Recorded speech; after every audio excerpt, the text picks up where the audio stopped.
Hola, muy bienvenidos a este nuevo episodio de Las Voces de la OIT, un podcast en el que hablamos de los problemas y de las cuestiones del mundo del trabajo y de las profundas transformaciones que está viviendo. Hoy vamos a hablar sobre los trabajadores y trabajadoras en actividades clave. Los trabajadores claves desempeñan un papel vital en nuestras vidas y en el funcionamiento de las economías en las que vivimos. Esta fue una de las lecciones que nos dejó la pandemia del COVID-19. Sin embargo, durante esa crisis también se puso de manifiesto que muchos trabajadores clave se enfrentan a bajos salarios, horarios prolongados, mínima o nula protección social y seguridad y salud en el trabajo deficientes. Así lo confirma el nuevo informe de la OIT, Perspectivas Sociales y del Empleo en el Mundo 2023, el valor del trabajo esencial. El informe describe la necesidad de mejorar las condiciones de los trabajadores clave como una de las lecciones políticas más importantes de la crisis de COVID-19. Para profundizar en este tema, hoy conversaremos con Rodolfo Elbert, que es investigador del Consejo Nacional de Investigaciones Científicas y Técnicas en el Instituto de Investigaciones Gino Germani de la Universidad de Buenos Aires, y Omar Manqui Bonilla, docente e investigador en la Universidad del Pacífico en Lima, Perú. Ambos, además, son autores de 2 informes que trataron la experiencia de los trabajadores clave en Argentina y Perú, respectivamente, y que fueron insumos para la elaboración de este reporte global. Muy bienvenidos, Omar, Rodolfo, y muchas gracias por estar con nosotros. ¿Qué tal? Gracias por la presentación y por la invitación para compartir algunas ideas. Sí, bueno, agradecido también y bueno, acá estamos a disposición. Muchas gracias. Para comenzar, vamos a partir por lo más básico. ¿Qué son los trabajadores clave? Porque también se habla o se ha escuchado de trabajadores esenciales, ¿no? Omar, tal vez primero. Sí, en el caso del informe que elaboramos, tuvimos por lo menos 2 formas de enfrentar esta pregunta, porque por una parte, en cuanto comenzaron a aplicarse medidas de respuesta al COVID-19, a inicios del año 2020, el Estado peruano comenzó a emitir decretos donde se definía quiénes eran los trabajadores esenciales y era el nombre que se utilizaba, que eran aquellos que podían o porque debían, por la naturaleza de su trabajo, seguir haciendo trabajo presencial y tenían el permiso entonces para salir a la calle en medio de una de las cuarentenas más agresivas que hubo en la región. Entre otros estaban los trabajadores de funerarias en actividades esenciales de alcantarillado, agua, luz, sector financiero y otros que fueron incluyéndose y parte del informe relata cómo es que se fueron incluyendo. Pero además hay otros grupos de trabajadores que aunque no estaban formalmente incluidos en estos decretos, sí cumplieron papeles clave en la economía y en la reproducción de la sociedad peruana, que también buscamos considerar, por ejemplo, trabajadores ambulantes que ofrecían productos como comida o personas que, aunque no contaban con un permiso, iban a cuidar niños y entonces la definición en ese sentido también fue empleando siendo nosotros cuidadosos para mantener una mirada sobre ambos puntos para que el informe ganase riqueza. Perfecto, Rodolfo, en tu caso también, y además agrego, es un sector muy amplio, tal como nos contaba Omar, y también muy heterogéneo. ¿Eso tal vez hace más difícil abordar también sus problemáticas? Sí, bueno, muy de acuerdo con las definiciones que propuso Omar.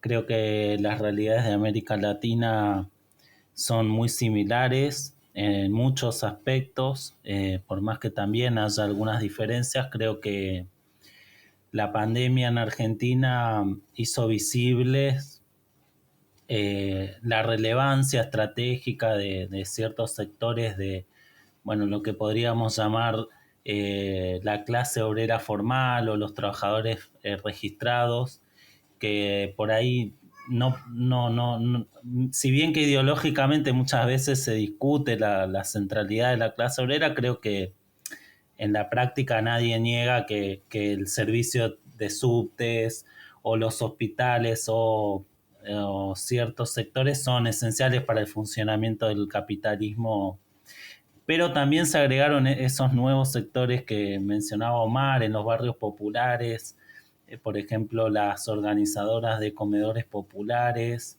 que realizaron tareas de cuidado, los recicladores urbanos, vendedores ambulantes que mencionaba Omar, que en Argentina no fueron incluidos necesariamente en todas las regulaciones. Quizás con el tiempo sí se lo fue incluyendo, pero en un principio la regulación del trabajo esencial se refería más a los sectores estratégicos formales, pero en la práctica sí, o sea, siguieron trabajando y siguieron cumpliendo un rol importante en los procesos de producción y reproducción. Perfecto. El nuevo informe de la OIT muestra que las economías y las sociedades dependen mucho de los trabajadores esenciales. En los 90 países de los que se dispone datos, el 52% de todos los puestos de trabajo están ocupados por estos trabajadores. Sin embargo, sobre todo durante la pandemia, quedó en evidencia que las condiciones de trabajo de este grupo eran muy deficientes. ¿Cuál fue la situación que ustedes vieron en particular en los trabajadores clave de Argentina y Perú, principalmente? Tal vez, Rodolfo, empecemos ahora. Bueno, nosotros en nuestras investigaciones en los sectores como hospitales encontramos mucha precariedad vinculada a los ritmos de trabajo, a las condiciones de salud de los y las trabajadoras, sobre todo en una situación de pandemia donde se exigió mucho a los trabajadores y las trabajadoras, y por lo menos en Argentina eso no se vio reflejado en un incremento salarial. Fueron salarios que perdieron mucho con la inflación en los últimos años y durante la pandemia no los recuperaron. Después hubo situaciones puntuales, por ejemplo, las trabajadoras de enfermería de los hospitales en la ciudad de Buenos Aires fueron degradadas de su carácter profesional por una ley, y eso no se revirtió en pandemia, o sea que había problemas también vinculados al reconocimiento mismo de la actividad que fue tan importante en pandemia. Así que después fue muy variado nuestros hallazgos, tan como están publicados en el informe, en función de cierta fortaleza gremial de los sectores. Por ejemplo, encontramos sectores como los trabajadores de subterráneo que tienen más de 20 años de una experiencia de organización de base en el lugar de trabajo, con la creación de sindicatos alternativos fuertes, y en ese tipo de lugares nosotros vimos que el sindicato logró imponer y negociar desde un lugar más fuerte las condiciones de trabajo en la pandemia. O sea, eso nos pareció como relevante. Otros sectores con menos tradición o con menos fortaleza gremial, hubo mayores arbitrariedades de patronales, digamos, en términos de precariedad y de salarios. Omar, y en el caso de Perú, ¿cuál es la situación que tú encontraste? ¿Cuáles eran las principales problemáticas a las que se enfrentaban los trabajadores allí? Sí, como decíamos antes, quizás habría que comenzar diciendo que fue un escenario muy heterogéneo y Rodolfo lo notaba ahora cuando hacía estos contrastes entre diferentes sectores. También en Perú la categoría permitía, y la manera como recogimos datos también, encontrar muchas diferencias entre diferentes grupos, ¿no? Rodolfo hacía ya referencia a quienes trabajaban en hospitales y ahí efectivamente el tema de los ritmos de trabajo, inicialmente el miedo y la falta de materiales para la protección de doctores, enfermeras, era un tema que apareció constantemente. Y luego quizás dos sectores que fueron también trabajados en el reporte y que llaman la atención porque cumplieron un rol bien importante para el país y sin embargo enfrentaron situaciones de límite, ¿no? Por una parte, el caso de la agroindustria, especialmente la agroexportación, fue importante porque permitió que la economía peruana continuara recibiendo dinero del extranjero, pero también porque algunos de estos productos se quedan en el país y entonces llegan a las mesas de los peruanos.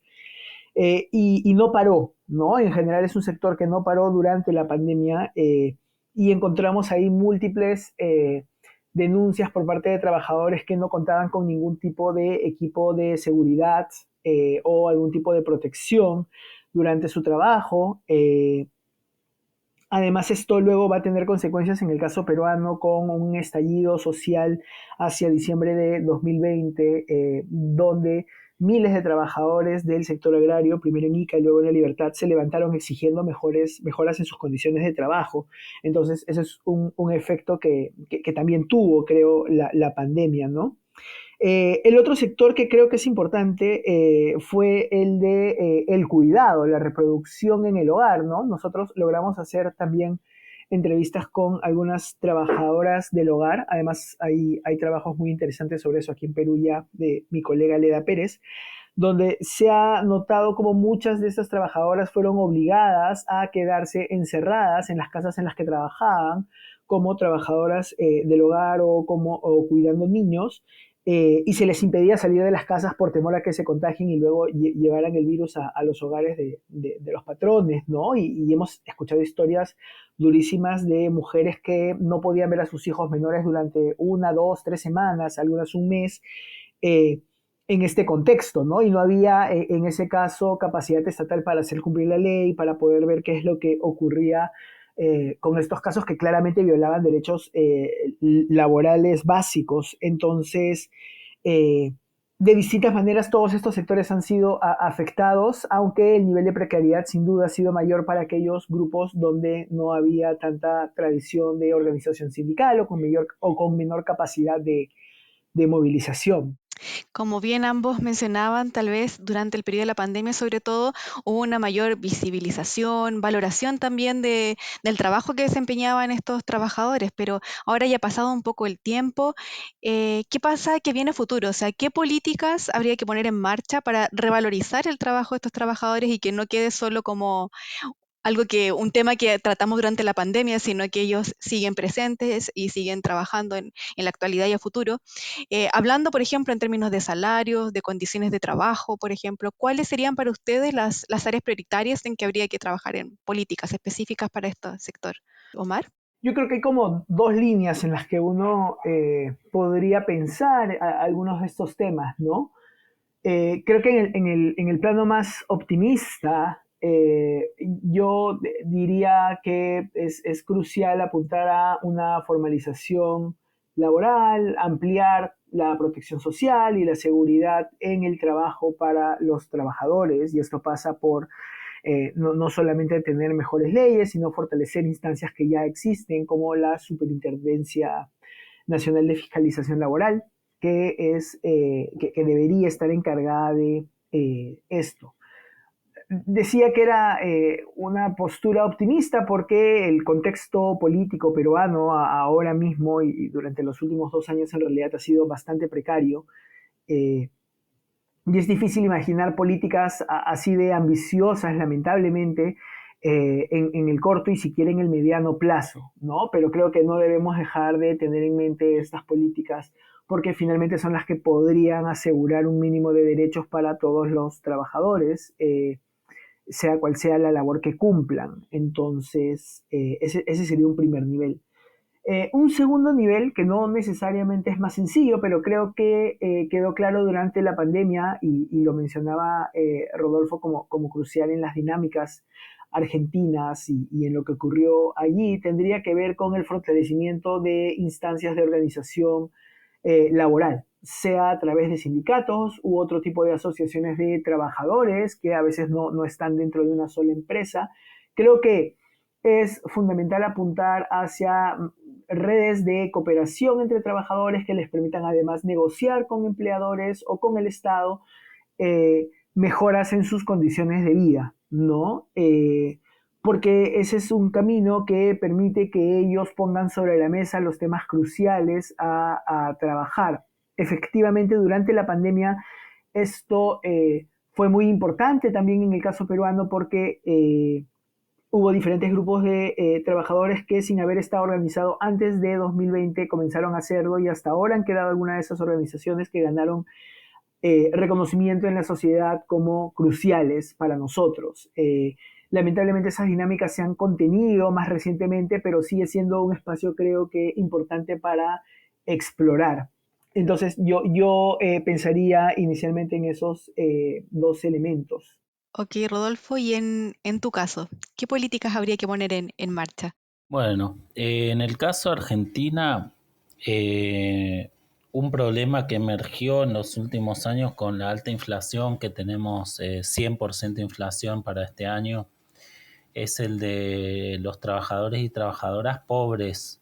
Es decir, a diferencia de lo que pasó en las últimas décadas, donde las crisis en general causaban aumentos de desempleo, en este caso en particular en la pandemia, no aumentó el desempleo, pero sí la pobreza dentro de los trabajadores y trabajadoras ocupados, y también en particular dentro de los formales y los registrados, que era algo que en Argentina históricamente tener un trabajo formal te garantizaba un bienestar y mínimamente estar por arriba de la línea de pobreza. Así que yo creo que una política de corto plazo debería ser la recuperación del salario, que todos los años, desde 2011 para acá, con años buenos, años malos, pero que desde 2015 seguramente con la mayoría de años malos viene perdiendo poder adquisitivo con la inflación o viene empatando, o sea que